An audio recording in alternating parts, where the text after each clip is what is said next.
जो लोग अपने भविष्य को लेकर के अत्यधिक भयभीत रहते हैं, समझ लीजिए कि वह चिंता अधिक करते हैं।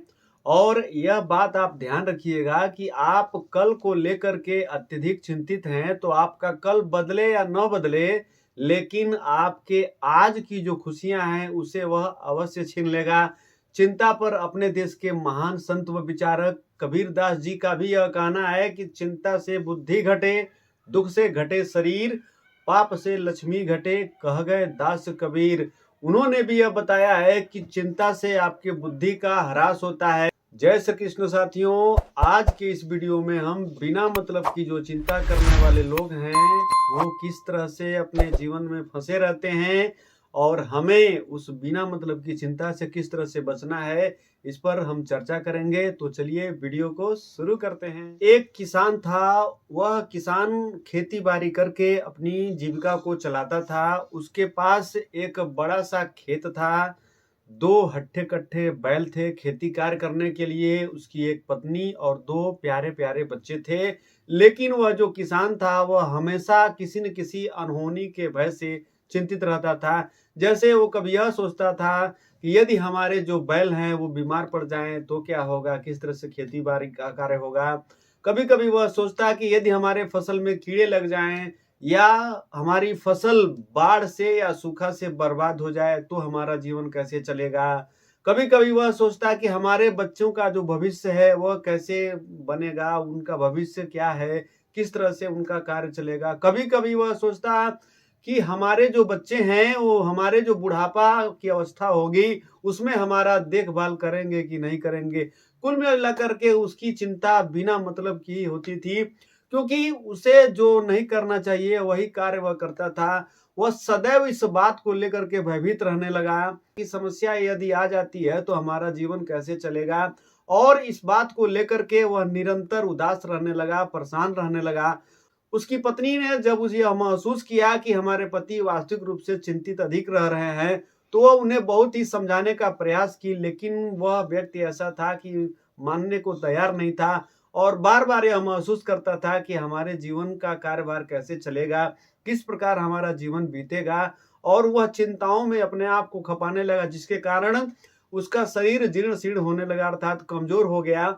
उसकी पत्नी को इस बात की बहुत चिंता हुई, तो उसने क्या किया कि वह उसे लेकर के एक बौद्ध भिक्षु के पास गई।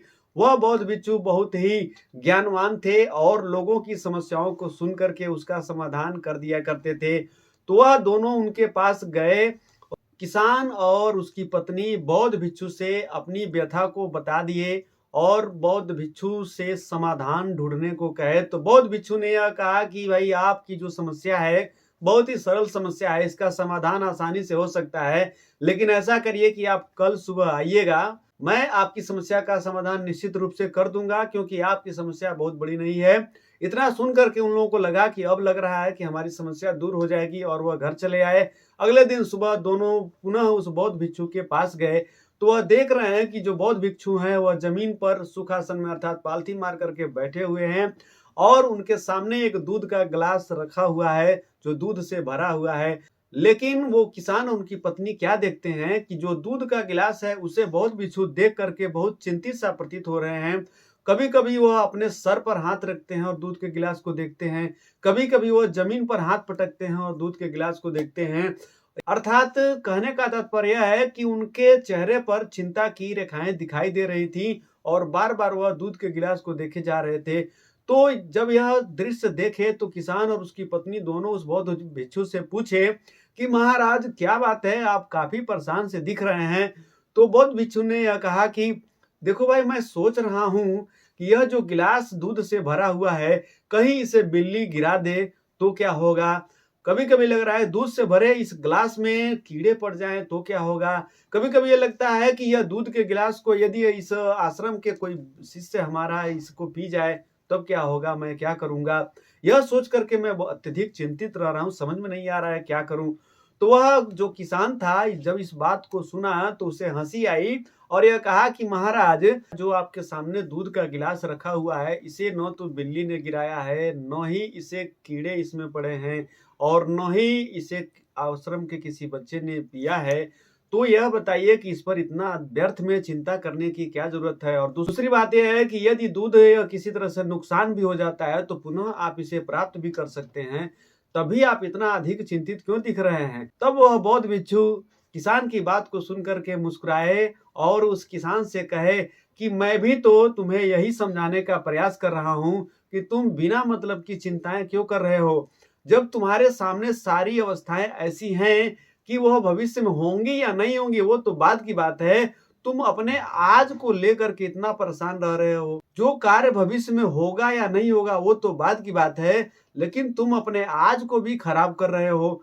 इसमें इतना अधिक चिंता करने की क्या बात है?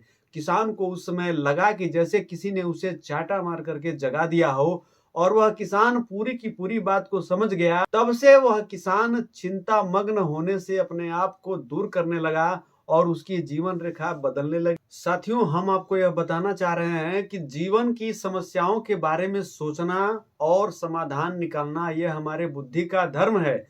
लेकिन किसी एक समस्या के बारे में बार-बार सोचा करना भी तो कहीं से भी न्याय संगत नहीं है।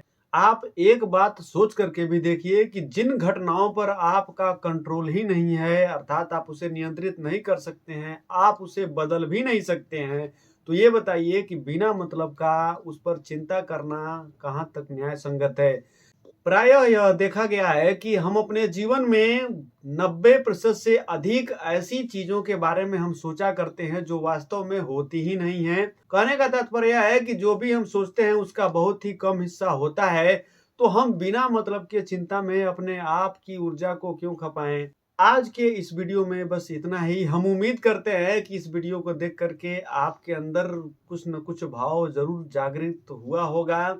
यदि आपको मेरा यह वीडियो पसंद आया हो तो कृपया आप इसे लाइक करें, शेयर करें और कमेंट करें। और हाँ, यदि आप हमारे चैनल पर नए हो तो कृपया इसे सब्सक्राइब करें और बेल आइकन अवश्य दबाएं। फिर मिलेंगे हम एक नए वीडियो में नए फ्लेवर के साथ। तब तक के लिए धन्यवाद।